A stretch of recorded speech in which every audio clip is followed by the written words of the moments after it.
You've just landed inside LaunchStreet, the innovation podcast, where we interview top innovators out there shaking things up so you can innovate and differentiate and get further, faster in this crazy, cluttered world.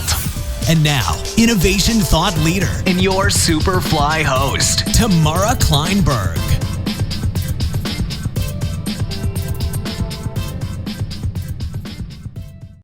All right. Hey, everyone. Super excited for today. Why? Because as you can probably tell, I am here with the John Lee Dumas, the founder and host of EOFIRE, an award-winning podcast where he chats with today's most successful entrepreneurs 7 days a week. That is value bombs 7 days a week. With over 1,500 interviews to date and multi-millions a year in net revenue, JLD has shown how delivering free, valuable, and consistent content can create a successful business and impact the world. JLD, I'm so happy to have you with us today. I'm fired up to be here. I love your energy. I love my energy. I feel like this is going to be good. I think last time we were like so on fire, we were sweating, right? That was our problem. It was like, bam! Woo! So let's back up a little bit. Many people know you. You get 1 million downloads, somewhere in there a month on your podcast. So they know you from EOFIRE as the host and the creator. But you also have a military background, which has had a big influence on your success and kind of why you created the Mastery Journal as well. So talk to us a little bit about how that's impacted you and your success. Yeah, so the military was pretty defining for me because the first 22 years of my life were lacking responsibility, really. I had a little bit of that in college because I was a ROTC cadet, so I had to be kind of responsible. But, I was just pretty focused on, barely getting by and doing the minimum so I could maximize, fun. But then everything changed at 22 when I graduated, became an officer in a time of war. Because, this was back in 2002 when the towers had gone down and we knew that we were going to go beat the crap out of Iraq. And the reality was I had to kind of buck up and step up to the challenge. And so my 4 years as an active duty officer in the military taught me a lot about responsibility. And, I made a lot of mistakes and I learned from those mistakes and it made me a better person overall. And it allowed me that, really fast forward 6 years after I got out of the military to when I launched EOFIRE to take the discipline that I had learned as an officer in the U.S. Army and apply it to entrepreneurship, which was surprising to me, but it was kind of a new thing. Like it just seemed like a lot of people got into entrepreneurship because they didn't want to kind of like be under the yoke of the man or the woman or whatever it might be, which I totally get. But then they weren't able to kind of bring individual discipline into their own lives, and they were having some struggle with that. And that was one area that I thrived. I had a ton of weaknesses and shortcomings, but that discipline allowed me to kind of get by during the early days and kind of stand out in some unique ways. So I have to ask, going back when you shifted to having to have that discipline, was it hard? Did you fight it?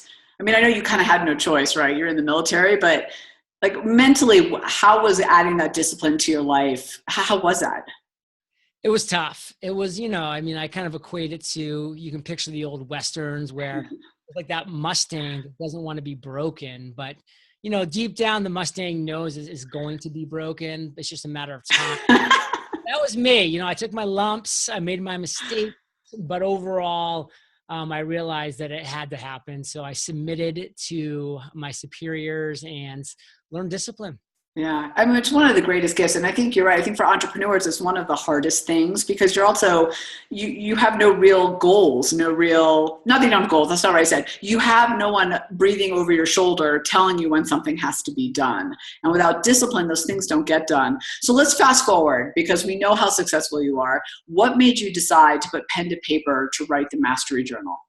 Because I love zigging when other people are zagging. I just saw the entire industry, myself included, and still to this day, and I still continue to do this, was going virtual. Everything was in the cloud, a PDF, it was an app, it was an online community. And I love all of that. And I do all of that every single day with Podcasters Paradise and other things that we have going on. But I said, how can I zig when other people are zagging, when everybody's going this way? What's that way? And I was like, well, that way is kind of going back to, the core, kind of rewinding the clock and bringing in, a high quality, physical product that's going to be a step-by-step guide. I mean, I looked at my phone and I had like 10 productivity apps and I never opened it. I'm like, this doesn't work. Not me, never. No.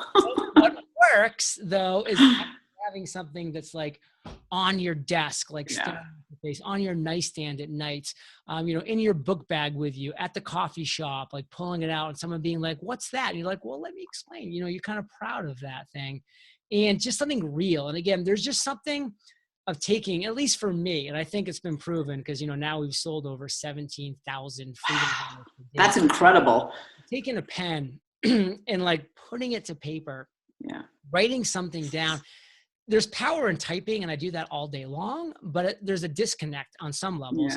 But like actually seeing like your fingers producing words that aren't disappearing, that are there, something happens, and something happens here and it goes click and it becomes real. And that's what the Freedom Journal's brought for a lot of people. And again, there are some people out there that will never use a physical journal and it's not for them, and I get it, but I'm not trying to serve everybody. I think that's the first mistake that everybody makes. They're just like, John, there's some people that hate writing in journals. I'm like, good.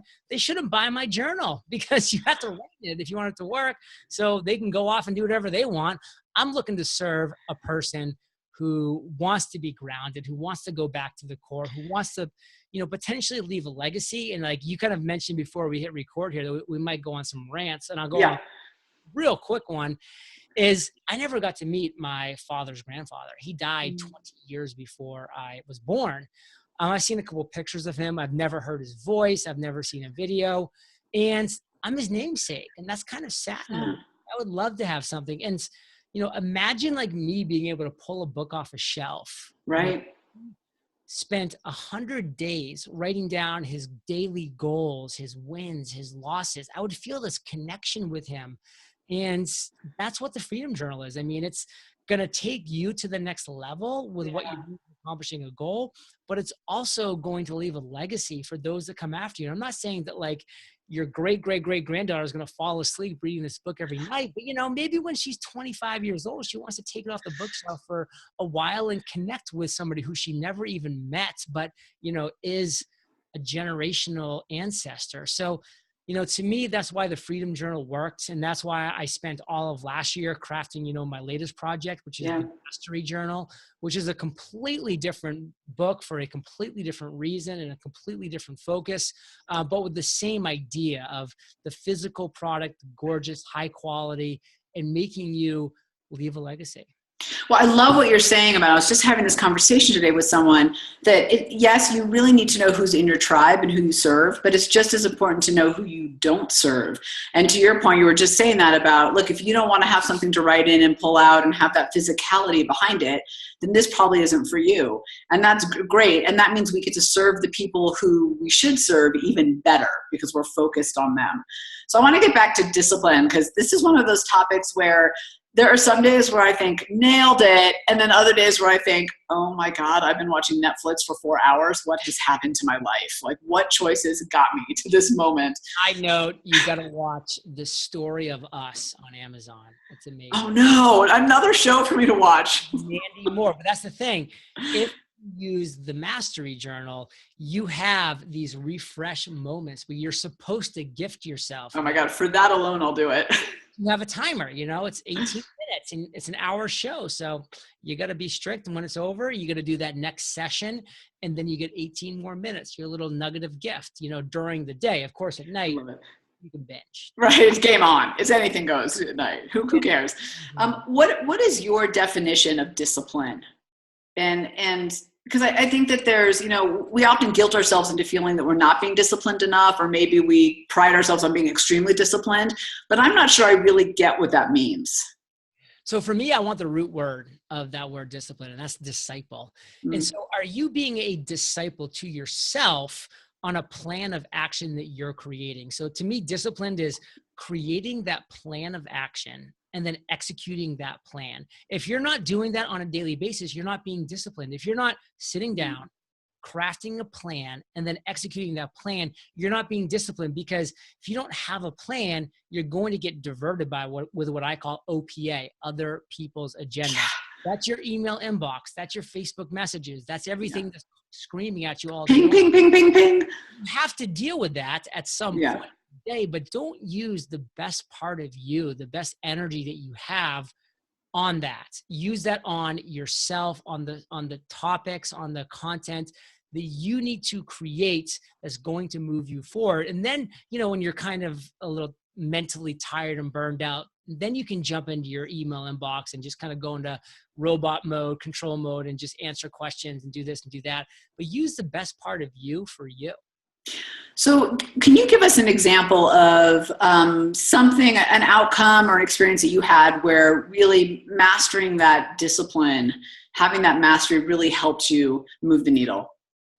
I can really go back to the first time that I had the idea to launch the Freedom Journal, because I had lived in this virtual world for so long, and I didn't know anything about the physical product world. I didn't know like what it was going to take to write a book. I had never done that before on this level. Like I didn't know what it was going to take to actually produce that book, find a manufacturer. I didn't know what it was going to take to actually like get a distributor that was going to distribute. I didn't know any of these things. Like I had to lay these railroad tracks down, like one track at a time. And so for me, that was just completely overwhelming. And if I tried to tackle all that at once or go into it without a plan, I would have been overwhelmed, stressed out, and I would have quit, which is what a lot of people do. But instead I said, you know what? I know that the best way to eat an elephant is one bite at a time. That's it. So this is an elephant in front of me. I'm just going to start with that yellow, dirty toenail. I'm just going to take a big bite of that. So delicious. Add a little pepper to it. Right there, right? But I knew I had to start somewhere. And so that was just, that first, and I just blocked everything else out. And like, that was the first step, me creating the Freedom Journal, which by the way, is about you accomplishing your number one goal in 100 days.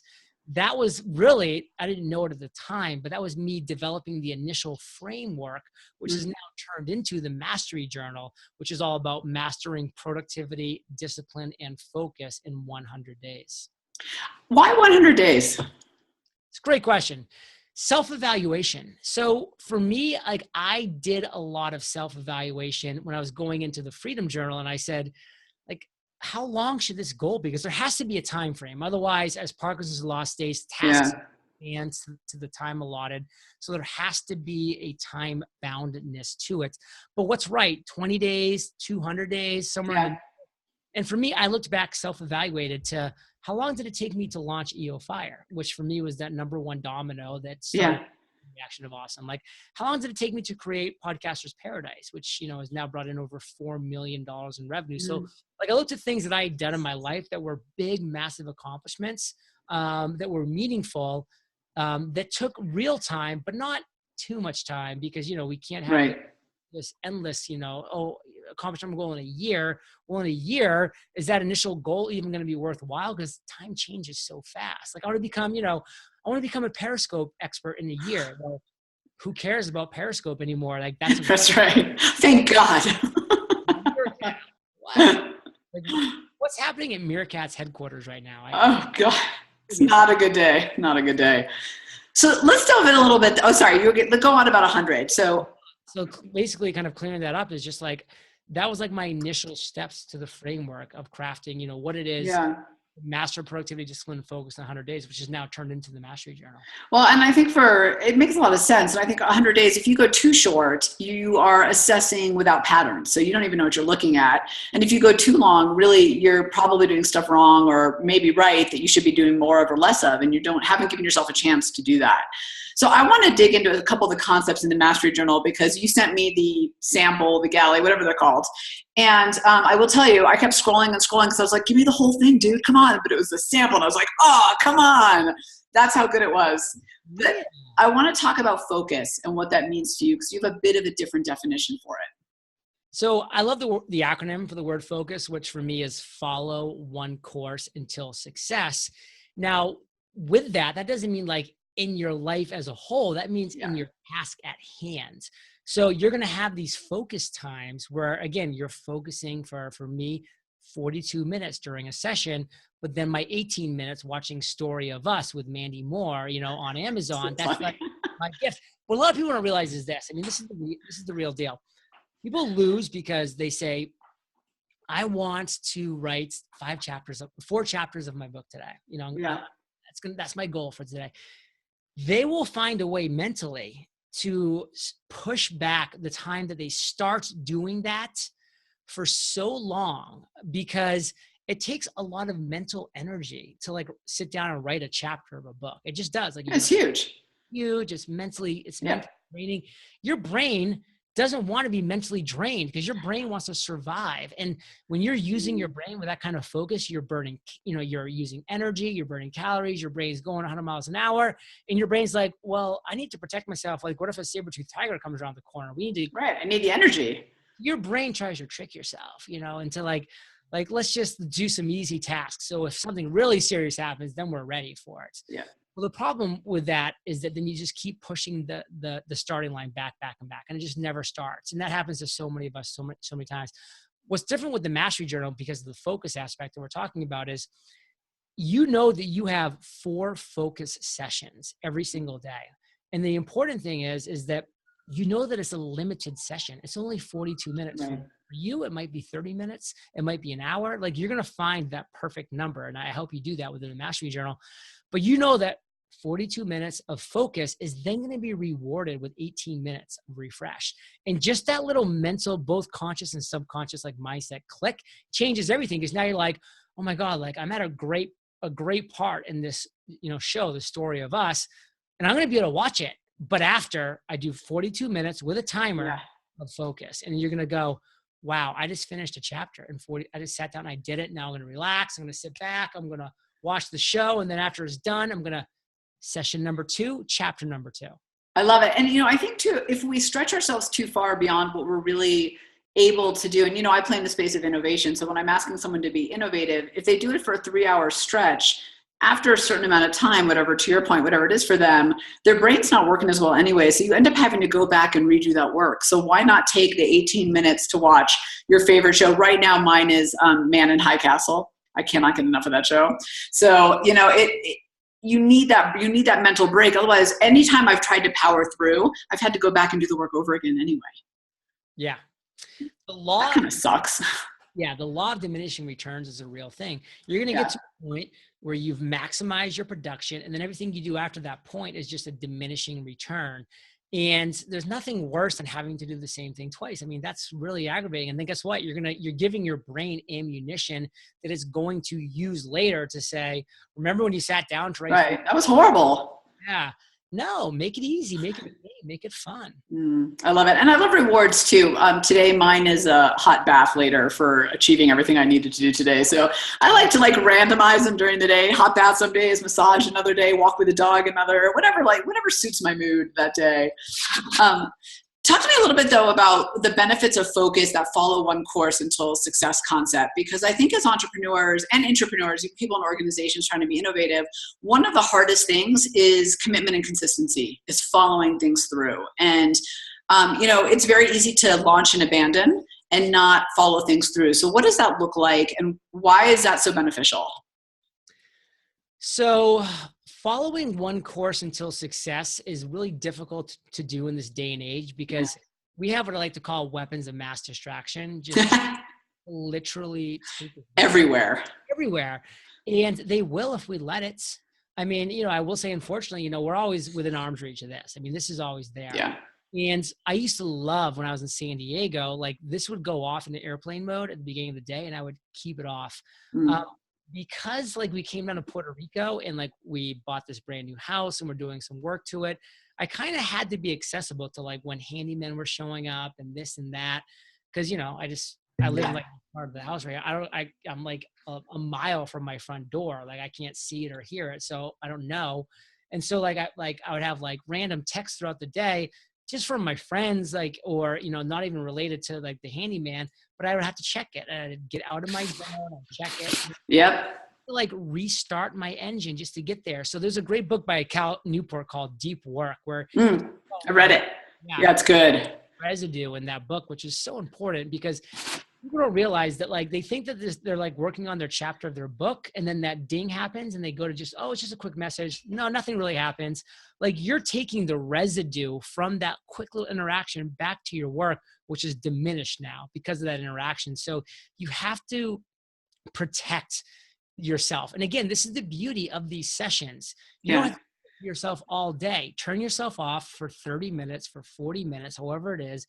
Airplane mode. I use an app on my computer called Self-Control, where nothing can get through these walls. I can't even get on the internet during that time.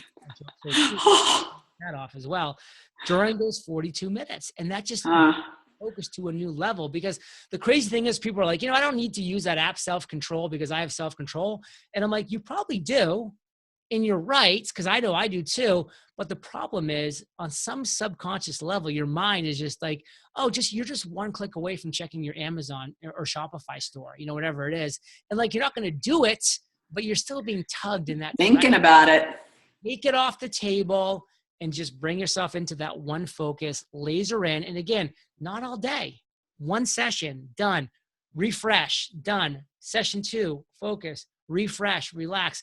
You do 4 of those sessions, then you go take your bath, then you do whatever else you want to do. There's a big difference between being productive and being busy. And that's why for me, this is maybe something you're going to ask coming up, but what does productivity mean? Well, the core of productivity is produce. So for me, productivity is, what are you producing on a daily basis that's meaningful to your business and to your life? We can be busy all day long. We can be efficient at a lot of different things, but are we being efficient at the right thing? So productivity is being productive, producing the right things for our business and our life day to day. So break it down on a day-to-day level, because I think in the people that I see, and I'm by no means a productivity expert, but that is the biggest fundamental challenge, is people feel productive, but they're not really productive.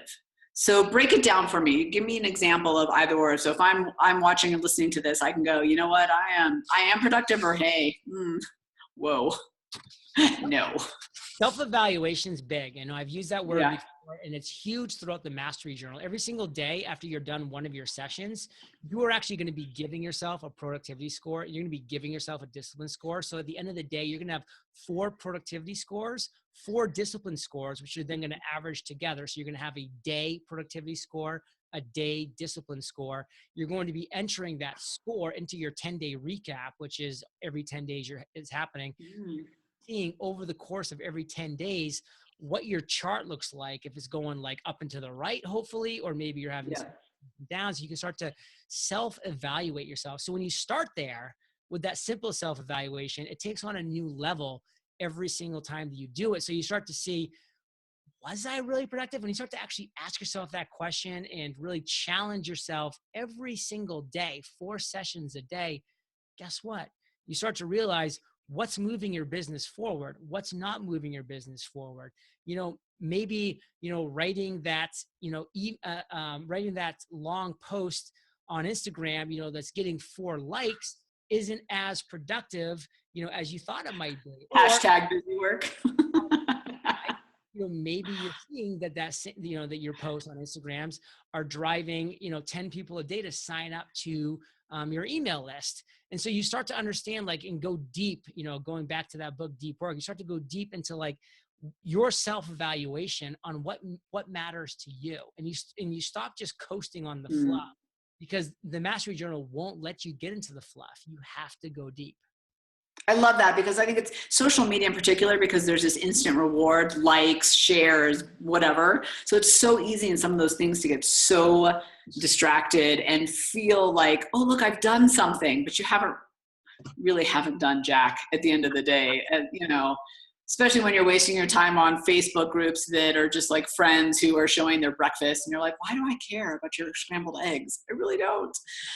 So you won't see that from me. You might see some other annoying pics, but you're not going to see that. Okay. So one of my favorite things about the Mastery Journal is the tracking tools. So why is having that so important? You know, a lot of books out there, I think, do a great job of setting up intention, but they miss commitment. And what got me kind of geeked out about what you were doing was all the tracking. So talk about why that, not just why you should do it, but why it really makes the difference in the success of all this.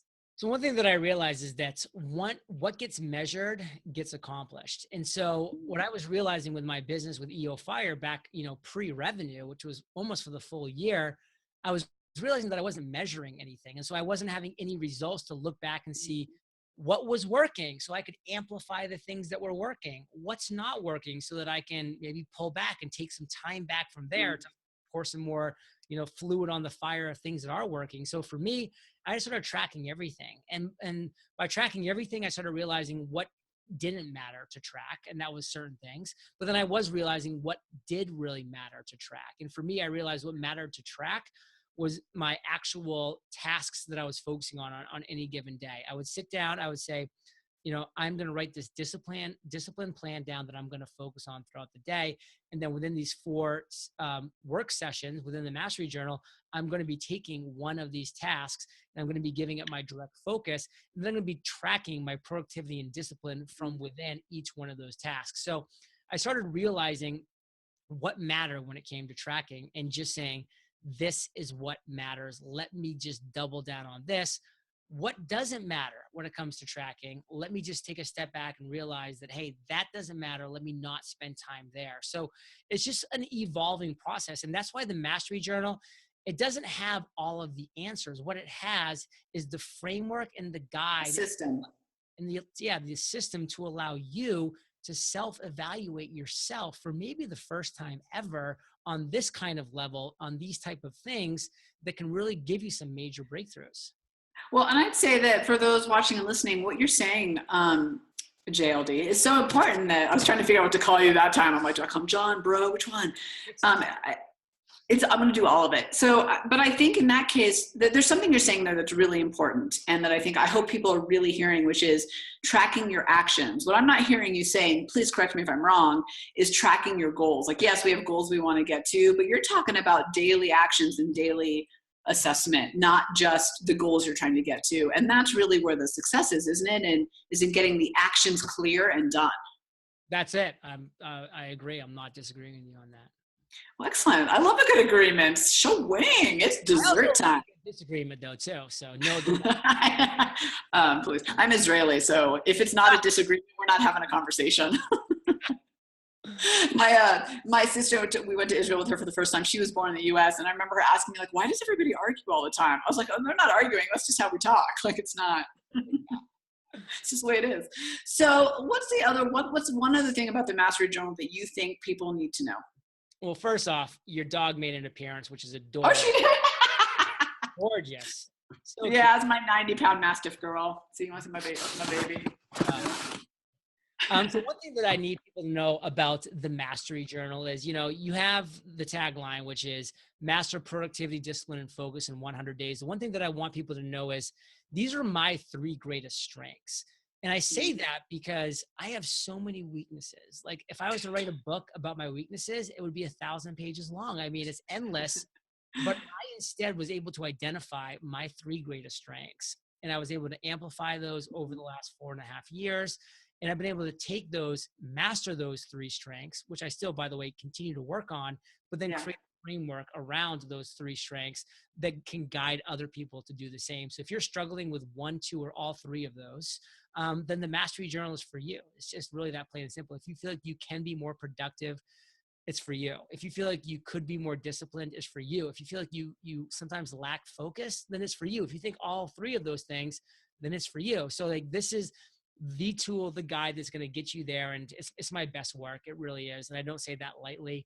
I'm really proud of it. And I'm just excited because I'm a believer in the ripple effect. Like I know that this journal right here, this journal is going to impact somebody, hopefully some thousands of buddies, but at least somebody to do something that's going to have a profound impact in the world. And that's what I love. I love it. And what I would say is, masters like you, the thing I appreciate is that you constantly work on your strengths too. It's a never ending learning thing. And I think that's a beautiful thing and why you keep getting better and better. Last two questions. Number one, where can my community go to get the Mastery Journal? So all the magic happens at themasteryjournal.com. If they go there between January 23rd to February 24th, we're doing a Kickstarter campaign. So we have some great videos and pictures. Amy Porterfield is actually in the intro, which is cool. And after the 24th of February, themasteryjournal.com will still take you to a beautiful page where you can learn more and invest in yourself. Excellent. Investing in yourself is one of the best things you can do to be successful in this world, without a doubt. All right. Are you ready for it? What is the one thing, personal, hobby, passion, whatever, that we would be surprised to know about you? I want a car and the Price is Right. No, come on. It's on YouTube. Google John Lee Dumas Price is Right. You can watch it today. What kind of car? It was a 2011 Ford Fiesta. Oh my God. You guessed the price right? No, you'll have to watch. Oh my God. I got to be honest with you. That is one I have not heard yet. Well played. Well played. All right. Go for the community. Go out there and get the Mastery Journal. I just had a snippet of it and appreciate it. It was so great to have you on. I'm going to call you bro this time. So thanks. I'll call you sis. Thanks for hanging out with us inside LaunchStreet. When you're ready to take your game to the next level, join the thousands of others that are upping their innovation edge on go to LaunchStreet.com, the top online education resource and community platform for innovators looking to use innovation to get measurable results. Go to LaunchStreet.com.